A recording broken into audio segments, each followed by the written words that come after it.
chronique du développement. La chronique du développement de ce vendredi s'intéresse à l'économie.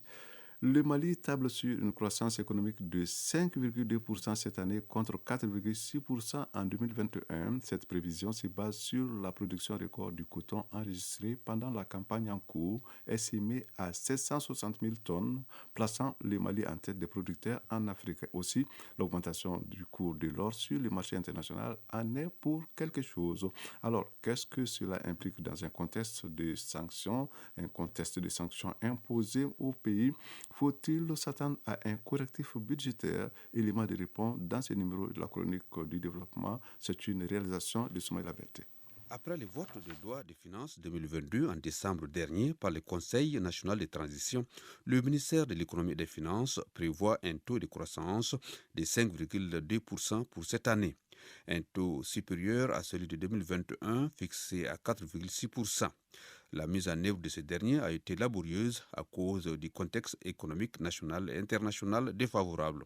Modibo Mao Makalou, économiste. Nous sommes bien sortis de la crise causée par la pandémie sanitaire en 2020 et aussi la crise du coton. Et on s'est retrouvé avec une croissance négative de 2, c'est-à-dire moins 2 en tout. Et en 2021, il y a eu un léger mieux puisque nous avons atteint une croissance économique de 4,6%. Et les prévisions faites par le ministère de l'économie et des finances pour le projet de loi des finances maintenant, puisque ça a été voté en décembre 2021, et c'est devenu maintenant la loi de finances 2022, table sur une croissance de 5,2% pour l'année 2022.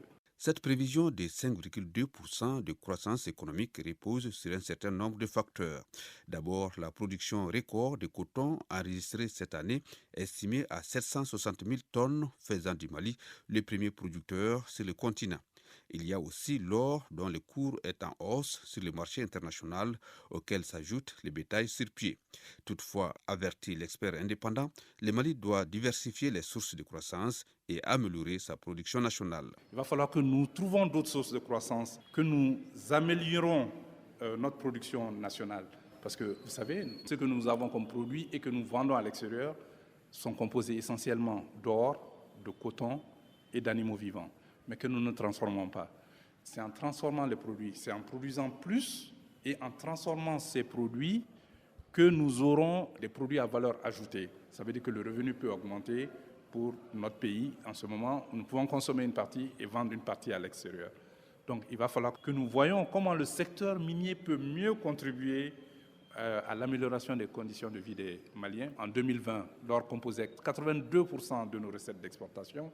Mais tenez-vous bien, l'or dans les mines industrielles ne crée pas plus de 15 000 emplois au Mali sur les 21 millions de Maliens que nous sommes.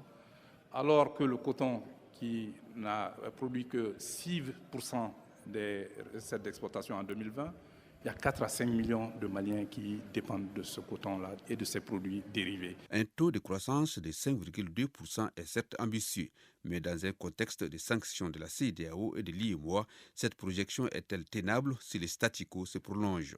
Modibo Mao Makalou, économiste. Obligatoirement, nous allons aller vers un correctif budgétaire parce qu'il va falloir réduire et les dépenses budgétaires et les ressources budgétaires. Vous savez déjà que dans la loi de finances 2022, nous avons un déficit budgétaire de 618 milliards. Ça veut dire que les dépenses budgétaires dépassent les ressources budgétaires de 618 milliards.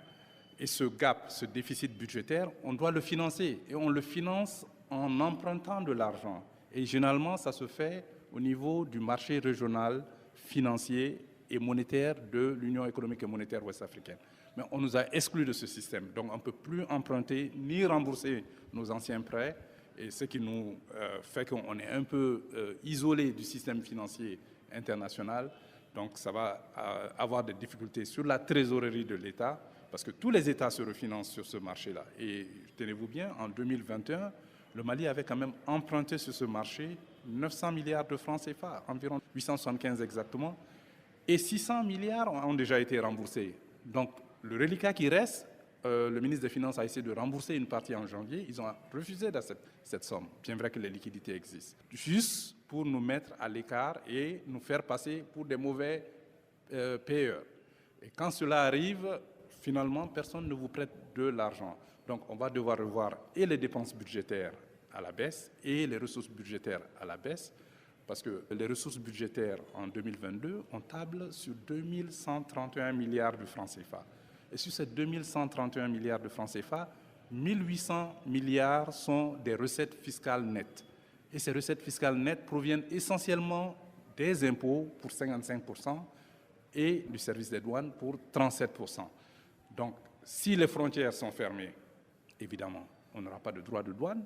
Enfin, on en aura beaucoup moins que ce sur quoi on avait tablé. À noter que les conclusions de la conférence du processus budgétaire 2023 tenue le lundi 21 février 2022 en visioconférence sous l'égide du ministre de l'Économie et des Finances prévoient une croissance de 5,3% pour 2023. Une prévision qui sera réalisable, assure le département des Finances, grâce à l'intensification de la mobilisation des ressources intérieures et à la maîtrise des dépenses.